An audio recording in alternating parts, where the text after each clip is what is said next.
आज हम लोग पानीपत के तीसरे युद्ध के विषय में विस्तार से चर्चा करेंगे। जैसा कि हम लोग जानते हैं कि पानीपत के तीसरे युद्ध ने आधुनिक भारतीय इतिहास की दशा और दिशा को बहुत गहराई से प्रभावित किया है। जैसा कि हम जानते हैं कि पानीपत का तीसरा युद्ध 14 जनवरी 1761 को अहमद शाह अब्दाली और मराठों के मध्य लड़ा गया। यदि हम तत्कालीन भारत की स्थितियों को देखें तो हम ये पाते हैं कि मराठा राज्य का विस्तार जो दक्षिण से आरंभ होता है, महाराष्ट्र के क्षेत्र से आरंभ होता है, वह धीरे धीरे अपना विस्तार पाकर उत्तरी और पूर्वी भागों तक फैलता है। धीरे धीरे उनके द्वारा साम्राज्य विस्तार के क्रम में न केवल मध्य देश बल्कि राजपूताना और दिल्ली तक भी अपने अधिकार को बढ़ाया गया। दिल्ली तक पहुंचने के कारण उनका संघर्ष न केवल अन्य शक्तियों से होना अवश्यंभावी हुआ, बल्कि इसके एक अन्य परिणाम के तौर पर हमको दिखाई देता है कि उनका संघर्ष अब अफ़गान शासक अहमद शाह अब्दाली से भी होना था, क्योंकि वह पंजाब के क्षेत्र में अपना अधिकार बनाए हुए था और मराठे पंजाब के क्षेत्र में अपना अधिकार स्थापित करना चाहते थे। यदि हम लोग बात करें इस युद्ध के महत्व की, तो जैसा कि हम लोग जानते हैं, आधुनिक भारत के इतिहास को आरंभ करने के लिए यह घटना अत्यंत महत्वपूर्ण रही, जिसके परिणामों ने आधुनिक भारतीय इतिहास को नई दिशा प्रदान की और कुछ इतिहासकारों के अनुसार यहाँ से आधुनिक भारत का इतिहास आरंभ होता है। इस युद्ध ने मुगल साम्राज्य के पतन के साथ साथ तत्कालीन राजनीतिक शक्तियों को भी पल्लवित होने का अवसर प्रदान किया। यदि हम लोग तत्कालीन राजनीतिक स्थितियों की बात करें तो वह अत्यंत उलझी हुई दिखाई देती हैं। जहां हम लोग उत्तरी भारत में राजपूत नरेशों को देखते हैं जो अपनी प्रभुसत्ता को वापस बनाए रखने का प्रयास करने में लगे हुए हैं, वहीं भरतपुर के जाट शासक अपना प्रभाव दिल्ली तक स्थापित करने में प्रयासरत हैं। इसके अलावा पूर्वी भारत में अवध और बंगाल के नवाब भी अपनी स्वतंत्रता हासिल कर चुके थे। वहीं दक्षिण भारत में निजाम के द्वारा हैदराबाद को स्वतंत्र राज्य के रूप में विकसित कर लिया गया। दक्षिण भारत की निर्बल राजनीति का लाभ उठाने के लिए वहां ब्रिटिश और फ्रांसीसी कंपनियां अपना प्रयास करने लगीं।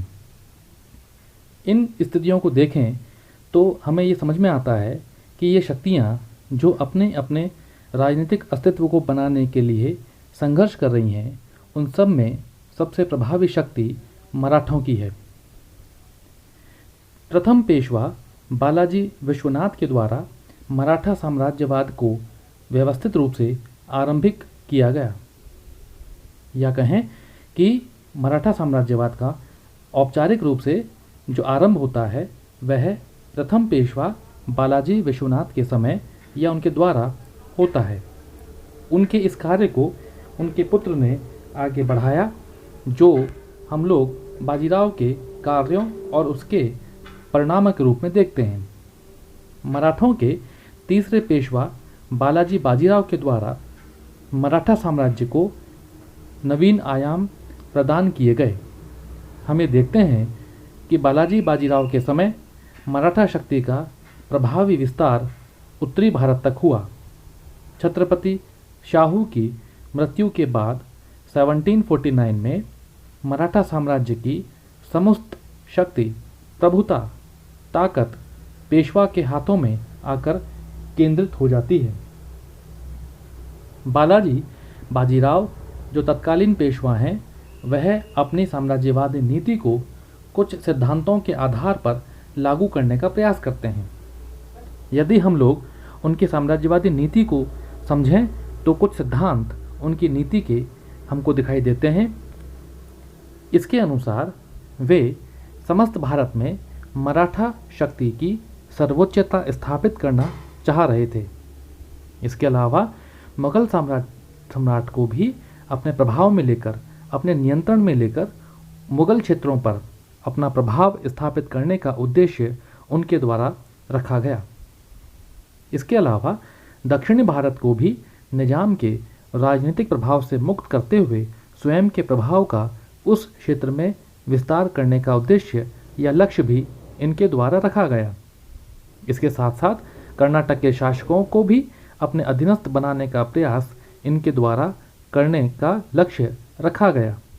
बंगाल, बिहार और उड़ीसा के क्षेत्रों को अपने प्रभाव में लेकर वहाँ से अपने आधिपत्य की वसूली स्वरूप नियमित चौथ वसूली करने का भी लक्ष्य उनके द्वारा स्थापित किया गया। राजस्थान के राजपूत नरेशों से भी धन वसूल करने के साथ साथ उन पर अपने राजनीतिक प्रभाव को बनाए रखने के लिए उनके द्वारा कार्य आरंभ किया गया। इसके साथ साथ भरतपुर के जाट शासक सूरजमल को भी न केवल अपने प्रभाव में लाने के लिए कार्य किया गया, बल्कि उनसे भी धन की वसूली करने का लक्ष्य रखा गया। इसके अतिरिक्त सबसे महत्वपूर्ण लक्ष्य जो उन्होंने रखा वह था दिल्ली पर अपना प्रभाव स्थापित करते हुए अटक, जो वर्तमान पंजाब में स्थित है, वहाँ तक मराठा साम्राज्य के हिंदू पदपादशाही के आदर्श को प्रभावी रूप से न केवल स्थापित करना बल्कि उसका व्यापक विस्तार करना भी इन्होंने अपने लक्ष्य में सम्मिलित किया। मुगल साम्राज्य नादिर शाह के आक्रमण और अहमद शाह अब्दाली के निरंतर होने वाले आक्रमणों के कारण अत्यंत जर्जर स्थिति में पहुंच चुका था। इसी समय मराठा साम्राज्य पेशवा बालाजी बाजीराव के नेतृत्व में अपनी चरम सीमा पर पहुंचा, लेकिन अटक तक अपना प्रभाव स्थापित करने की महत्वाकांक्षा ने मराठों को उत्तरी भारत की राजनीति में उलझा दिया और इसी वजह से मराठों को अहमद शाह अब्दाली से संघर्ष करना पड़ा।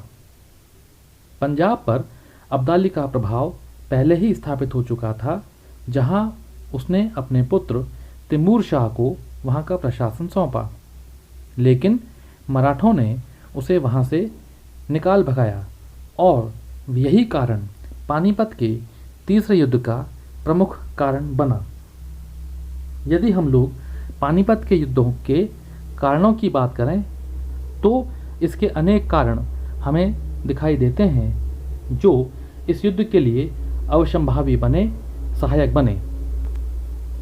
युद्ध के कारणों में पहला कारण पेशवा बालाजी बाजीराव का साम्राज्यवादी होना रहा।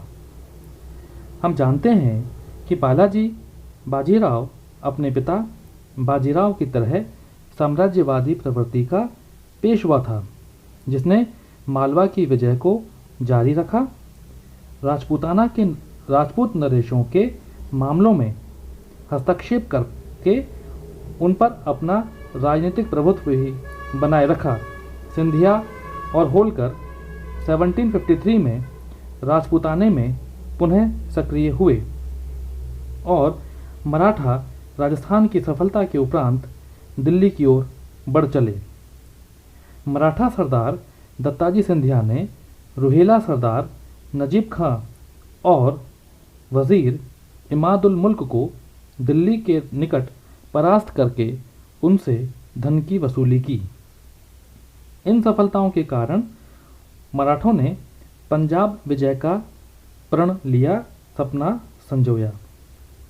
पंजाब विजय की लालसा ही पानीपत के तीसरे युद्ध का प्रमुख कारण बनी। रुहेल शासक नजीबुद्दौला और राजपूताना के नरेशों से संबंध खराब करना भी इस युद्ध का एक प्रमुख कारण बना। यदि हम इसके अतिरिक्त अन्य कारणों की बात करें तो दूसरे कारण के तौर पे मराठों के द्वारा पंजाब विजय का प्रयास भी इस युद्ध के उत्तरदायी कारणों में सम्मिलित किया जा सकता है। नादिर शाह ने 1739 में भारत पर आक्रमण कर मुगल साम्राज्य पर गहरा आघात किया। दिल्ली में उसने भयंकर कत्लेआम मचाया और तत्कालीन मुगल सम्राट मोहम्मद शाह उस समय वहाँ मौजूद था, जिसने मराठों से सहायता मांगी। उस समय पेशवा बाजीराव था, जो मुगल सम्राट की सहायता के लिए रवाना तो अवश्य हुआ, परंतु इसके पहले ही नादिर शाह भारत से जा चुका था। मुगल सम्राट ने अतुल धन देने के अलावा काबुल, सिंध और पश्चिमी पंजाब भी नादिर शाह को सौंप दिए थे। 1747 में अहमद शाह अब्दाली भारत में आया। नादिर शाह के साम्राज्य का स्वामी होने के कारण वह पंजाब को अपना सूबा समझता था। अब अहमद शाह अब्दाली ने पंजाब की मांग की, जो मुगल सम्राट अहमद शाह ने भी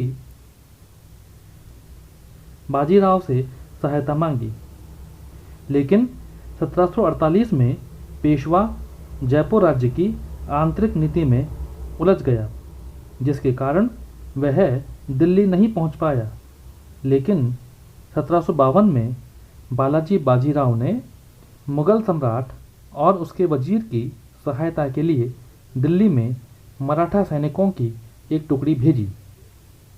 1752 के बाद में दिल्ली की राजनीति में मराठों का प्रभाव बहुत तेजी से बढ़ा।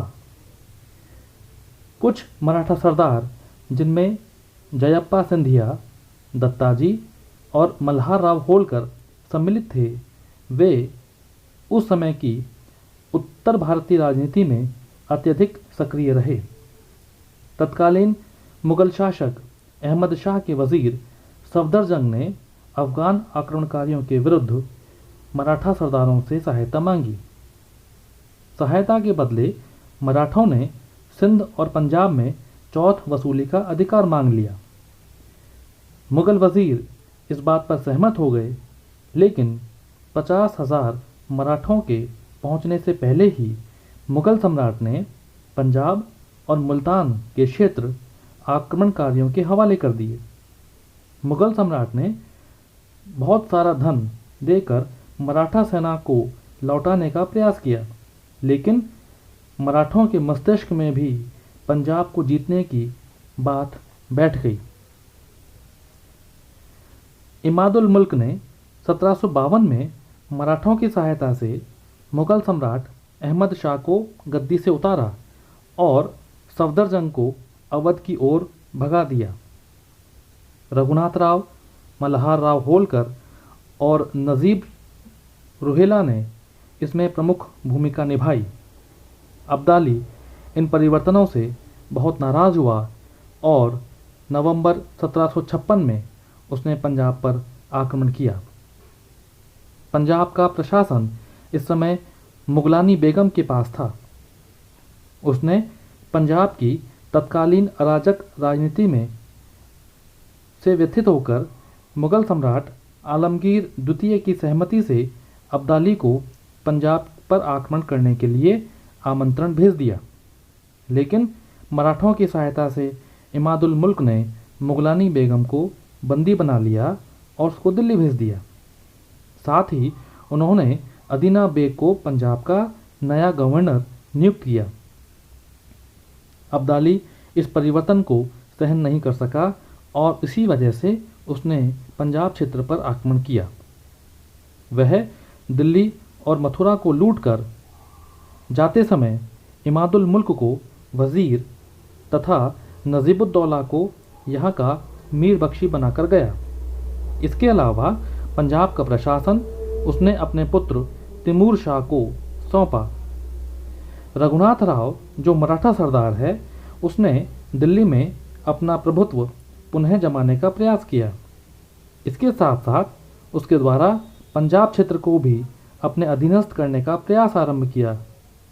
जून 1757 में रुहेला शासक नजीबुद्दौला को हटा करके इमादुल मुल्क के साथ में उसने नवीन संधि की, जिसके अनुसार मराठा जिन मुगल सूबों से राजस्व की वसूली करेंगे उसमें उसे आधा हिस्सा प्राप्त होगा। 20 अप्रैल 1758 को तिमूर शाह और उसके सेनाध्यक्ष जहान खां को मराठों ने लाहौर से भगा दिया और पंजाब का प्रशासन अदीना बेग को सौंपा। इस घटना से अब्दाली विचलित हो गया और 1759 में उसके द्वारा पंजाब पर पुनः आक्रमण किया गया। अफगानों ने समस्त पंजाब पर अपना अधिकार पुनः स्थापित किया। मराठा राज्य की दयनीय आर्थिक दशा भी इस युद्ध के लिए उत्तरदायी रही। बालाजी बाजीराव जो तत्कालीन पेशवा थे, उनके समय मराठा साम्राज्य त्रावणकोर से लेकर के उत्तर में अटक तक विस्तृत हो गया। मराठा साम्राज्य की विशालता के बावजूद भी उनकी स्थायी राजस्व व्यवस्था विकसित नहीं हो पाई। इस समय मराठा राज्य की आय के प्रमुख साधन के तौर पर चौथ और सरदेशमुखी कर थे। इन करों की वसूली के लिए मराठा सरदारों को सैनिक अभियान करने पड़ते थे। जब लूट से काम नहीं चला तो इन्हें निरंतर सैनिक अभियान करने पड़े। राजस्थान में भी जब इन्होंने लूट से इच्छित धन नहीं प्राप्त हो पाया, तब उन्होंने दिल्ली तक अपना धावा बोलना आरंभ किया और यहाँ से भी जब इच्छित धन नहीं मिला तो दत्ताजी और जनकोजी ने रुहेलखंड पर आक्रमण किया और नजीब खां से धन वसूलना चाहा। नजीब खां से धन तो मराठों को तो मिला नहीं, लेकिन उससे शत्रुता जरूर हो गई। इस शत्रुता के कारण ही नजीब खां ने अहमद शाह अब्दाली को भी भारत आने का निमंत्रण दे दिया। पंजाब में राजस्व वसूल करने का मराठों ने मुगल सम्राट से अधिकार तो प्राप्त किया, परंतु राजस्व वसूली के लिए अब पंजाब क्षेत्र में अब्दाली से युद्ध करना उन्हें अनिवार्य हो गया।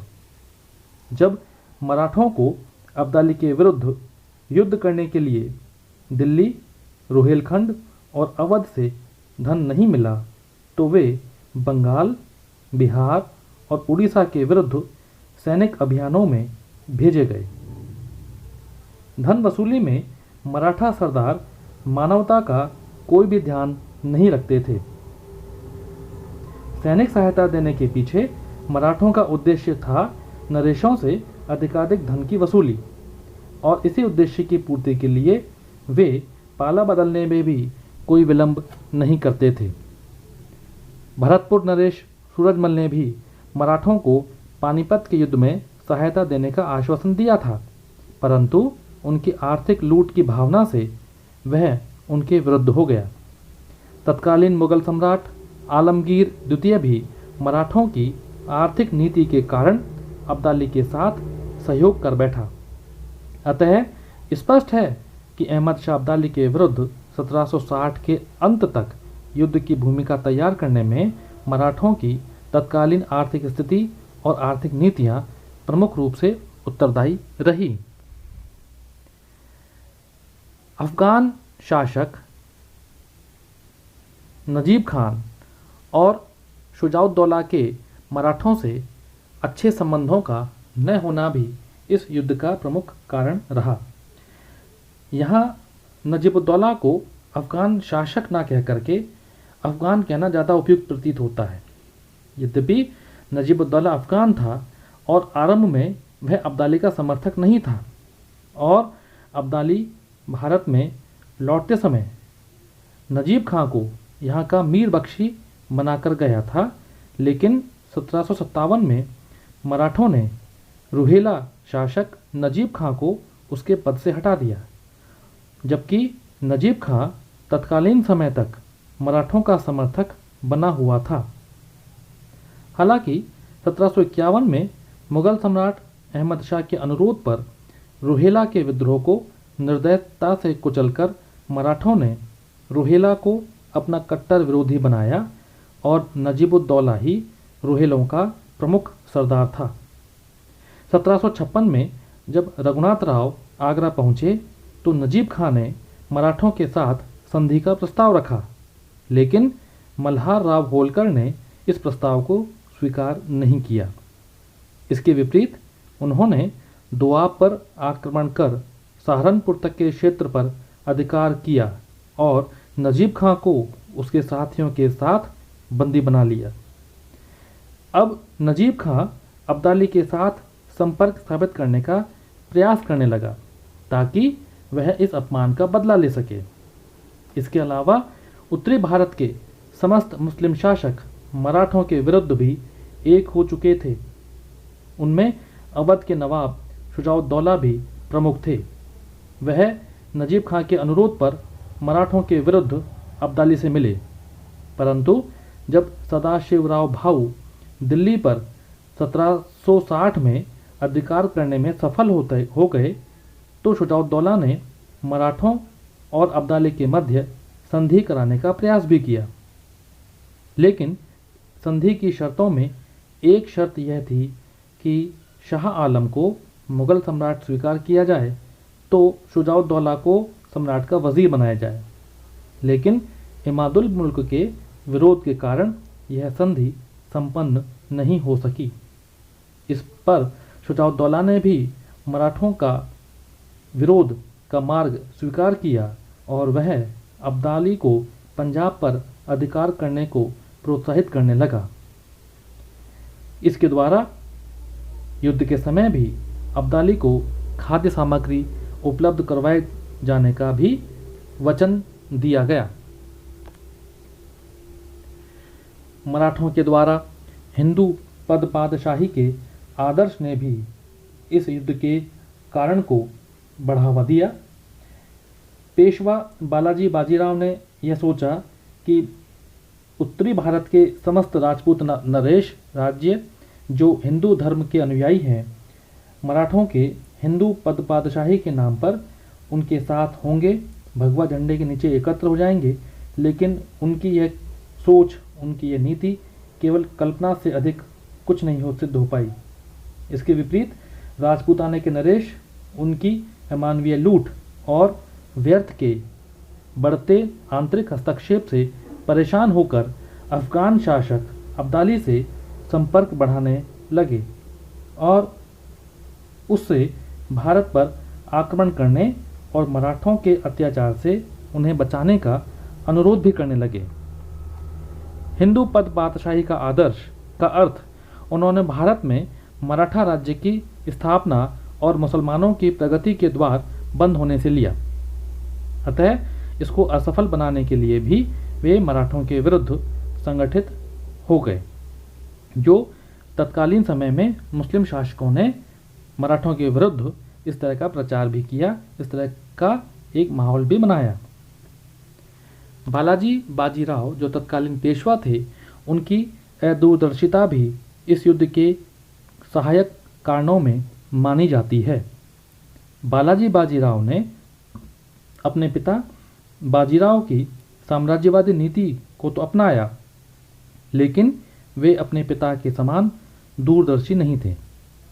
मालवा और गुजरात में बाजीराव ने सूबेदार के रूप में कार्य किया।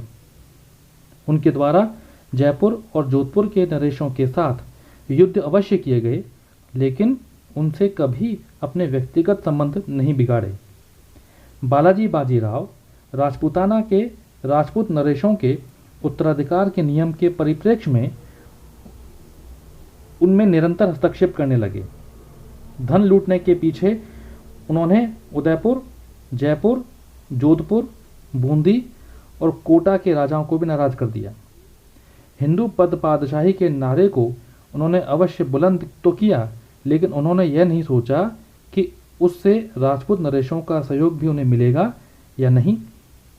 युद्ध की योजना को लेकर उसने भरतपुर के नरेश सूरजमल से अपने संबंध बिगाड़ लिए।